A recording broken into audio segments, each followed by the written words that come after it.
kanya mwalaba kye bakola muganda waffe Ssaanya ne bamukozesa okukongera buli kimu naye amazima bwe gali mpiso namulabye muganda waffe Ssaanya era njagala okusinzira wano okubasaba njagala okububaka bamirundi ebiri njagala okusooka okuwaako Comrade Ssaanya message yonna gy'oli nkakasa obubaka bujyamutuukako timunange ffe tetuli balabe bo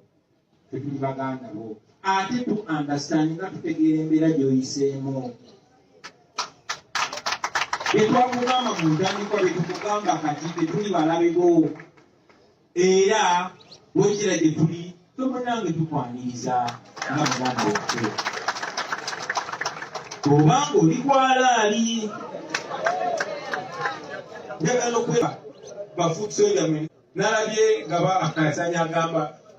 otyayo ku kitebe bafuusoja bagamba bajja kunsalaasala bambi temunsalaasala njagala mu understanding nga abasiraamu bwe bagamba nti imaani ziba ne levels kati oyinza okuba nga gweregoyo muba nga imaani yo erikaali okusinga eya Ssaanya tomunyiigira kuba yisi imaani kaali wabula mukwateko naye anywere so Ssaanya bw'aba abatuukiridde mumwanirize ng'owooluganda era mumugulirewo emiryango gyammwe naye temusooka kugulawo gwa mu kisenge naye musooke mugulewo eby'omuddiiro mumwanirize mumubudaabude kuba akyetaaga bali tebamwagala bamaze omufunamu kye baagala so Ssaanya bwe mumusuula bwe tumusuula bwe tutyo obulamu bwe tuba tubutadde mu matigga bali tebamwagala ate naffe abandimwaniriza bwe tumusindiikiriza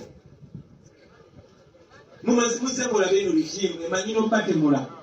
era kati ate Ssaanya kiyetaaga nnyo n'obuyambi namulabye ng'alaja naye abasobola omukuuma mumukuume kuba bano abantu be tulimu batemu Ssaanya abadde bingi Ssaanya embeera gyayise siwagira n'omulundi n'ogumu byazaakola naye bannange nze ngamba omuntu yenna w'alabira amazima ne bw'oba wagalaba emyaka 10 ye nagalaba leero munange mumwanirize kuba Uganda yaffe bwetyo abamu embuto zaabwe ddala bwe baluma obwongo bugwa mu lubuto naye mumwanirize muganda waffe mumubudaabude mumugambe tumwagala mumugambe mutumidde era mugambe tujja mulabira ku bikolwa bye mu bifo. Yes, nkwanirizaako nnyo yonna gy'osinza okuba ng'otuuliza kutegeeza nti okola ky'amaanyi nnyo okwekumira ku mayengo gano aga UG Updates TV. Golowooza kiki ky'olowooza ku kya Robert Kyagulanyi Ssentamu okusinziira ku kitebe ekya National Unity Platform omukulembeze ono kwasinzidde n'alangirira ebigambo bino ebisiraga nti no bisonyiye Ssaanya ng'omukwano gwange ali eyampuliriza Robert Kyagulanyi Ssentamu alaze nti no Ssaanya amuddiddemu naye nga kino akyogedde nga asinziirira ku bigambo bya Ssaanya byazze ng'ayogera amugambye tugenda kukwaniriza tugenda kuddiramu naye ku bukwakkulizo alabudde ne ba foot soldiers obutabaako na kiremya na nkokola gye bateekawo Ssaanya okujja ku kitebe era yonna Ssaanya gy'ali omukulembeze wa National Unity Platform yakusonyiye dda oli wa ddembe okuwubayo olubu lw'ekigere abagambye nti no gavumenti eno tugimanyi kubanga Ssaanya naye tunaamukyawa tumukyayira bwereere waffe waawano tesula mwegaana bali tebamwagala ko nga si munnaabwe bamaze omukozesa ne bamugyamu kye baagala kati basudde awo era tewali gwe tugenda mumutwalira era Ssaanya waffe nabagamba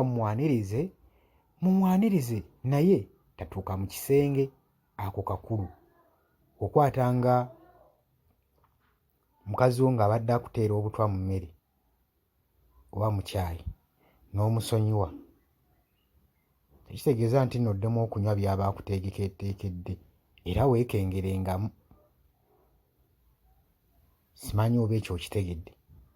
kutegeeza nti oli ku UG Updates TV kwasiza okuba ng'otuwuliriza gwagala otweyungako okkirira wansi waliwo ekigambo subscribe kikonemu muganda wange kikyokka kyokka ky'osobola okukolera channel eno okuba ng'ewangaala kukkirira wansi kwata mu kigambo ekyo subscribe osubscribinge ku channel eno tusobole okuba nga tukuza amayengo ga channel eno gwe mukwano gwange ali eyampuliriza. Kaakati ebyo nga wobiwulidde,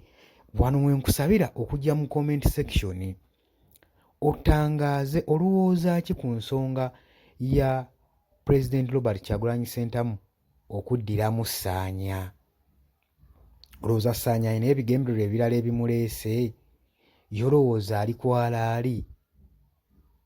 oba ayina mission endala gy'aliko? Njagala ojja otangaaze, bannayuganda tukubaganye ebirowoozo. Kusaba okusharinga, likinga, commentinga. Robert Kyagulanyi Ssentamu era asinzidde awo n'agenda maaso n'okuwooninga abasumba abafere, kubanga wabaawo ekyamakulu ekigudde mu ggwanga tebavaayo kwogera, kyokka ate ne baba nga balingiriza nnyo ekibiina kya National Unity Platform. Byebadde ebigambo bya President Robert Kyagulanyi Ssentamu. Kati wenjogerera Ssaanya ye bayinza obba bamuddiddemu, naye ng'olowooza ki ku kya Ssaanya gwe mukwano gwange ali eyampuliriza? Nabage nti no temujajinga muntu, buli muntu alina obulumi bw'ayitamu, buli muntu alina ebimusindiikiriza. Pulezidenti avuddeyo n'abagamba nti no guyinza okuba nga emmeeme yo mumu, naye nga ye alina emmeeme ennafu, tesobola kuwanirira ekyo kye yateekateeka ekimutwala mu magenda ge. Naye waba atengewaliddwa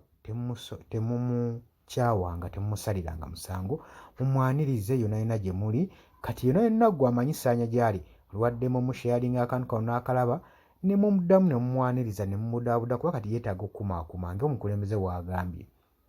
Ssaawa zino tali bulungi, ali ku bunkenke, ate alekeraawo bba ataakinga bano baavuddemu, kuba kati agenda kukoleramu ensobi nnyingi. Asooke yeewummuzeemu Ssaanya,